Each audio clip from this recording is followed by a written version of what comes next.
Selamat datang di video analisis kebutuhan pengembangan pembelajaran terpadu dan STEM di SD oleh kelompok 1. Kami berasal dari Fakultas Pendidikan dan Bahasa, Program Studi PGSD, Universitas Katolik Atmajaya. Selamat menyaksikan! Halo teman-teman semuanya, perkenalkan kami dari kelompok 1 dengan anggota Akila Maurin, Deborah Pasca, Ica Agus, Natasha Rindi, dan Rela Baneska. Mari kita berkenalan dengan Bapak Ibu Guru dari 3 sekolah dasar yang berbeda-beda. Baik, sekolah yang pertama adalah SD SY. Ada Ibu D dan S dari kelas 1, Ibu CH dari kelas 2, dan Ibu TS dari kelas 3. Sekolah yang kedua adalah SD FR. Ada Ibu M dari kelas 4. Sekolah yang ketiga adalah SD TGS. Ada Ibu WS dari kelas 5A, ada Bapak LE dari kelas 5B, dan ada Ibu MA dari kelas 5C. Sekarang, mari kita membahas aspek perencanaan pembelajaran. Terdapat rencana pelaksanaan pembelajaran atau yang kita sebut dengan RPP. Di dalamnya terdapat komponen alokasi waktu, model, dan juga metode. Harus diingat ya. Sekarang kita akan membahas RPP ini yang berkaitan dengan pembelajaran terpadu dan pendidikan STEM. RPP dibuat per tema oleh para wali kelas. Contohnya, wali kelas 1A membuat tema 1, wali kelas 1B membuat tema 2, dan untuk kelas 2 sampai 3 sama seperti itu. Dengan komponen dalam RPP, ada identitas, tujuan, langkah pembelajaran, penilaian dan rubrik, lampiran, serta lembar pengesahannya. Untuk alokasi waktu digunakan selama 6 jam pelajaran dan masing-masing adalah 30 menit. Modelnya adalah Project Based Learning atau PJBL. Metodenya tanya jawab serta ceramah. Di SDFR, dalam pembuatan RPP, dibuat saat rapat kerja sebelum tahun ajaran baru dimulai. Guru paralel membuat RPP secara bersama-sama. Pada saat ini, SDFR sudah menerapkan pembelajaran tatap muka secara terbatas. Untuk alokasi waktu selama PJJ dilakukan selama 6 kali 35 menit. Lalu, untuk PTM dilakukan selama 2 kali 40 menit. Kemudian, model pembelajaran yang digunakan oleh Ibu M adalah Contextual Teaching Learning dan Problem Based Learning. Dan yang terakhir, untuk metode pembelajaran yang digunakan adalah tanya jawab dan ceramah. Nah, untuk SD TGS, RPP sudah disiapkan oleh guru dalam jangka waktu yang lama sebelum pertemuan dilaksanakan. Dan guru bisa memperbaikinya untuk menyesuaikan. Perlu diketahui bahwa setiap guru di SD TGS memiliki tanggung jawab untuk membuat RPP per mata pelajaran. Komponen yang ada di dalam RPP yaitu identitas, tujuan, langkah pembelajaran, dan juga penilaian. Alokasi waktu di SD TGS yaitu 4 jam pelajaran dan masing-masing pertemuan 45-60 menit. Dalam satu hari, SD TGS mengadakan 2 kali pertemuan. Nah, untuk model pembelajaran baik di 5A, 5B, dan 5C, guru menggunakan Project Based Learning, Problem Based Learning, dan juga kontekstual. Metode yang digunakan yaitu tanya jawab, ceramah, diskusi, dan juga penugasan. Berikutnya adalah aspek pelaksanaan pembelajaran yang mencakup penerapan model, metode, dan penggunaan media saat kegiatan belajar. Observer tidak dapat memastikan apakah kegiatan pembelajaran sesuai dengan RPP karena kebijakan setiap kelas berbeda. Maka kami menyimpulkan kegiatan pembuka, inti, dan penutup di setiap kelas seperti pada slide berikutnya. Di sekolah dasar SY, untuk kegiatan pembuka biasanya melakukan pembacaan Injil, renungan, dan doa oleh satu siswa. Kegiatan inti mulai memasuki materi yang disampaikan guru melalui video, buku tematik, dan LKS. Kegiatan penutup yaitu menulis agenda dan melakukan refleksi. Model dan metode yang guru gunakan diterapkan dengan baik. Berdasarkan hasil observasi dan wawancara yang saya lakukan di kelas 4A, pelaksanaan pembelajaran sudah sesuai dengan RPP yang telah dibuat. Ikut langkah-langkah kegiatan pembelajaran yang dilakukan oleh Ibu M di kelas 4A, dimulai dari kegiatan pembuka, yaitu salam, membaca renungan, doa pembuka, dan presensi peserta didik.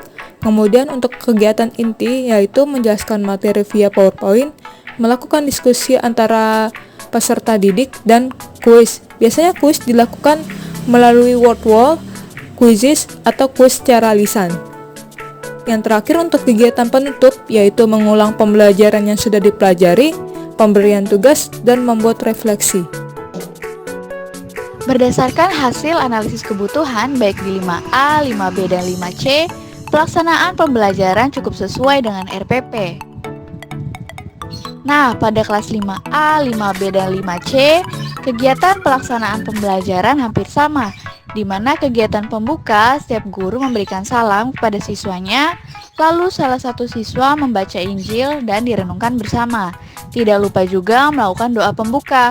Untuk kegiatan inti, setiap guru menyampaikan materi dengan caranya masing-masing menggunakan media pembelajaran yaitu PPT. Kegiatan penutup, di setiap kelas guru merangkum pembelajaran hari itu, lalu memberikan tugas kepada siswa dan melakukan refleksi. Nah, untuk refleksi, setiap kelas berbeda. Untuk 5A, refleksi dilakukan setiap hari. Untuk 5B, dilakukan setiap hari dengan metode tanya jawab.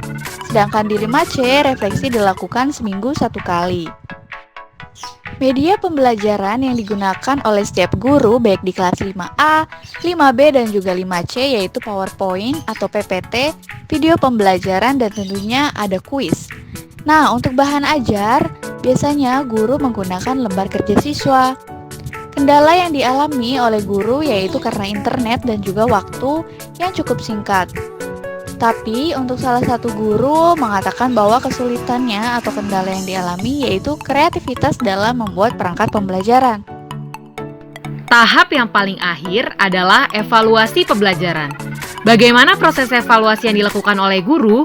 Yuk kita simak. Dalam penilaian pembelajaran, seluruh guru menilai dari 3 aspek, yaitu kognitif, afektif, dan psikomotor. Bagaimana cara penilaiannya? Mari kita lihat.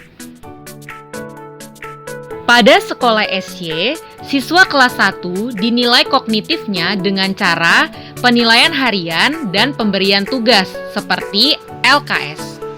Berikutnya, untuk penilaian afektif, yang dinilai adalah kehadiran dalam Zoom seperti keterlambatan atau tidak, kedisiplinan dalam mengikuti pembelajaran, serta tanggung jawab siswa seperti dalam memimpin doa, mengecek kehadiran temannya.